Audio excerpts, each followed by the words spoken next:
పుస్తల ఫంక్షన్లో బాలుతో గొడవ చేయించాలన్న శోభన ప్లాన్ తిప్పికొట్టిన శృతిని మెచ్చుకున్న బాలు సత్యం. షాక్లో ప్రభావతి, ఆనందంలో మీనా, రవి. ఇంతకు ఏం జరిగింది? పుస్తల ఫంక్షన్లో బాలుతో గొడవ చేయించాలనుకున్న శోభన ప్లాన్ని శృతి ఎలా తిప్పికొట్టింది? మరి శృతిని బాలు సత్యం మెచ్చుకోవడం ఏంటి? మరి ప్రభావతి ఎందుకు షాక్ అయింది? మీనా, రవి సంతోషపడటం ఏంటి? ఇదంతా కూడా వీడియోలో చూసి తెలుసుకునేద్దాం. గుండె నిండా గుడిగంటలు అప్కమింగ్ ఎపిసోడ్స్లో ఏం జరగబోతోందనేది ముందుగా తెలుసుకోవడానికి వీడియోని లైక్ చేసి ఛానల్ను సబ్స్క్రైబ్ చేసి పక్కనే ఉన్న బెల్ ఐకాన్లో ఆల్ ట్యాప్ చేయండి. మొత్తం మీదకి చూసుకున్నట్లయితే కనుక ఇటు నుంచి బాలు ఇంకా మీనా ఇద్దరూ కూడా చాలా సంతోషంగా కాస్త టైం గడుపుదాం అనుకునే లోపు ఇటు ప్రభావతి, అటు నుంచి వచ్చేసి శృతి, ఇటు నుంచి మనోజ్ ఇంకా రోహిణి అందరూ కలిసి డిస్టర్బ్ చేశారు. మనోజ్ అయితే ఒక అడుగు ముందుకేసి బాలు తెచ్చుకున్న హల్వాని కూడా తినేశాడు.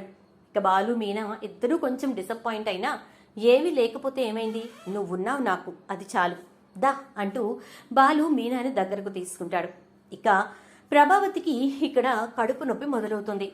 మళ్ళీ కిందకి వెళ్తాననేసరికి కాస్తంత జీలకర్ర పొడి నోట్లో వేసుకుంటానంటుంది. దాంతో సత్యానికి కోపం వచ్చి, నువ్వు వాడిని సంతోషంగా ఉండనివ్వకూడదు అని కంకణం కట్టుకున్నట్టున్నావే అని చెప్పని అంటే, అదేంటండి అలా అంటారు అని అంటుంది. ఇక ప్రభావతి, కనిపిస్తోంది కదా, ఒక్కసారంటే అనుకోవాలి, పద్దాక ఏంటిది, అసలు ఇది పద్ధతి కాదు ప్రభావతి. రేపటి నుంచి మనమే హాల్లో పడుకుందాం, ఎవరొచ్చినా ఎవరు రాపోయినా ఇబ్బంది ఉండదు. పిల్లలు వచ్చినా కూడా మన కోసం విజిల్స్ వేయాల్సిన పని ఉండదు, లేకపోతే మనం ఇబ్బంది పడాల్సిన పని ఉండదు అని చెప్పని అంటే, వద్దులండి నేను ఇక్కడే కూర్చుంటాను అని చెప్పేసి అలా కూర్చుండిపోతుంది. ఇక ఉదయాన్నే శృతి వాళ్ళ అమ్మ వచ్చి పుస్తలదాడు ఫంక్షన్ గురించి మాట్లాడుతుంది. హాల్ అన్నీ బుక్ చేసేసాము, ఇక మీరు పలానా టైంకి హాల్ దగ్గరికి రావడమే అని చెప్పి చెప్పడంతో ఇక ఆవిడ వెళ్ళగానే రోహిణిని పట్టుకుంటుంది ప్రభావతి. చూడండి ఆంటీ, ముందు వాళ్ళకి జరగనివ్వండి. మా నాన్న వచ్చిన రోజునే నేను పుస్తలతాడు ఫంక్షన్ చేయించుకుంటాను, అప్పటి వరకు పసుతాడు వేసుకునే తిరుగుతాను అనగానే, ఏంటి అలా మాట్లాడుతున్నావు అని చెప్పని అంటుంది ప్రభావతి.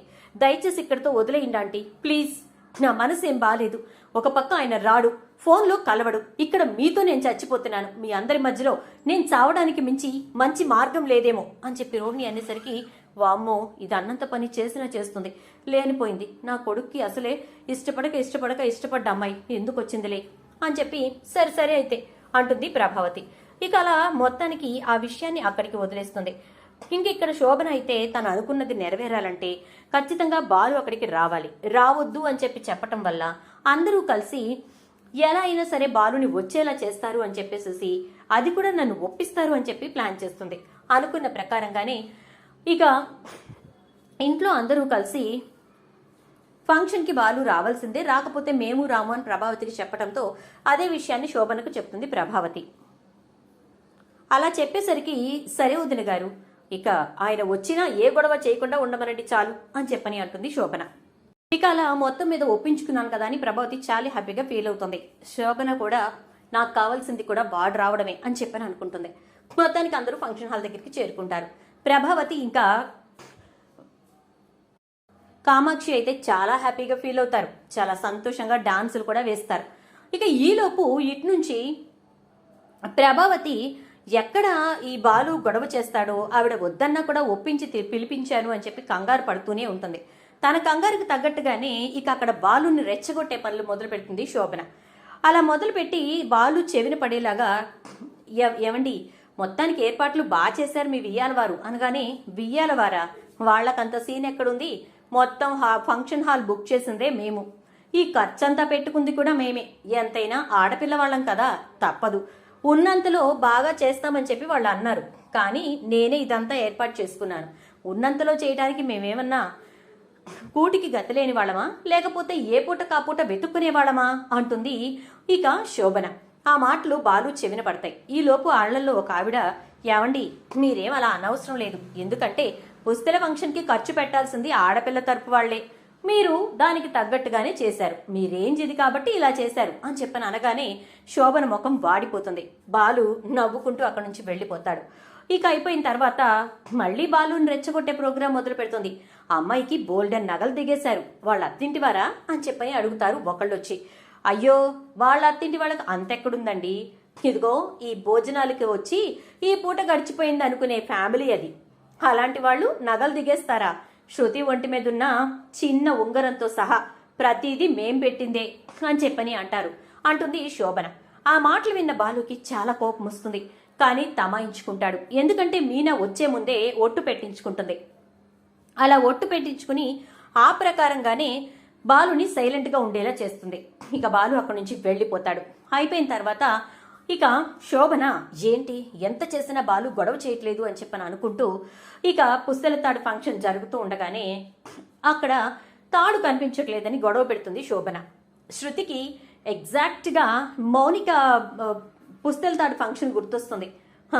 ఇలాంటివన్నీ మీ డబ్బున్న వాళ్లే చేస్తారు, నాకు తెలుసు కదా మమ్మీ అని చెప్పని అనుకుంటూ ఏంటి మమ్మీ తాడు కనిపించట్లేదా అనగానే అవునే తాడు కనిపించట్లేదు అని చెప్పని అంటుంది. ఆ తాడుని కాస్త బాలు జేబులో వేసేలాగా ప్లాన్ చేస్తుంది శోభన. ఆ ప్లాన్ ప్రకారమే బాలు జేబులో ఇక ఒకరు వచ్చి ఎదురుగా తగులుకుని కింద పడిపోయిన తర్వాత పైకి లేచేటప్పుడు వేసేస్తారు. అదంతా కూడా చాలా జాగ్రత్తగా శృతి వీడియో తీసుకుంటుంది. ఎందుకంటే వచ్చిన దగ్గర నుంచి శృతి వాళ్ళ అమ్మ దృష్టి అంతా కూడా బాలు మీదే ఉందని శృతికి డౌట్ వస్తుంది. ఇక అలా వీడియో తీసి పెట్టుకుంటుంది. ఇక ఇప్పుడు తాడు ఎక్కడ దొరుకుతుందంటావు మమ్మీ అని చెప్పని అంటుంది. ఎక్కడ దొరకటం ఏంటి కనిపించట్లేదు అంటుంటే వెతకండి వెతకండి అంతా వెతకండి అని చెప్పని అంటూ ఉంటే అంతా ఎందుకు బాలు జేబులు వెతికితే సరిపోతుంది కదా మమ్మీ అంటుంది. ఏం మాట్లాడుతున్నావే బావగారిని ఇలా అవమానించచ్చా అనగానే నువ్వు అవమానించాలనుకున్నావు, దానికి ముందు నేనే అవమానించేస్తున్నానులే అంటుంది. నేను అవమానించాలనుకోవడం ఏంటే అని అంటూ ఉంటే బాలు మీ జేబులో చైన్ ఉంది బయటకు తీయండి అంటుంది.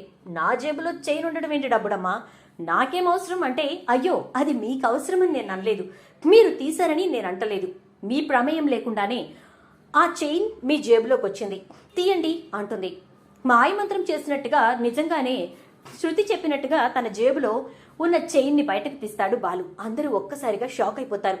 ఏంటిది డబ్బుడమ్మా అంటే డబ్బున్న వాళ్ళు చేసేది ఇది బాలుగారు, ఎందుకంటే మన ఇంట్లో మౌనిక విషయంలో జరిగింది ఇక్కడ నా విషయంలో కూడా జరిగింది, ఇంతకంటే వీళ్ళేమీ ప్లాన్ చేయరు కదా, ఎన్ని సీరియల్స్లో చూడలేదు నేను, మా అమ్మ కూడా అలాగే ప్లాన్ చేసింది, ఇప్పుడు మీరు ఇది తీసేశారని చెప్పి ఇక్కడ గొడవ చేస్తే మీరు ఖచ్చితంగా చాలా పెద్ద గొడవ చేసేస్తారు, అవమానిస్తారా అంటారు, దొంగతనం అంటగడతారా అంటారు, అప్పుడు 1-4 మాటలు మాట్లాడి ఇక్కడ పెద్ద రచ్చ క్రియేట్ అయిపోతే దానివల్ల పెద్ద గొడవ అయిపోయి మన ఫ్యామిలీ విడిపోతుంది, అప్పుడు నన్ను రవిని వాళ్ళ ఇంటికి తీసుకెళ్లిపోవచ్చు, అది ఈవిడి గారి ప్లాన్. ఏ మమ్మీ ఎగ్జాక్ట్ గా చెప్పానా అనగానే ఏం మాట్లాడుతున్నావే, అసలు తన చైన్ తీసుకుని తన జేబులో ఎందుకు వేసుకున్నాడో అడుగు అని చెప్పని అంటుంది.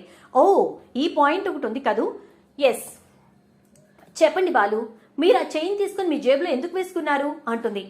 నేను తీసుకోవడం ఏంటి డబ్బుడమ్మా, అసలు నాకు ఆ చైన్ గురించే తెలీదు అని చెప్పని అంటాడు.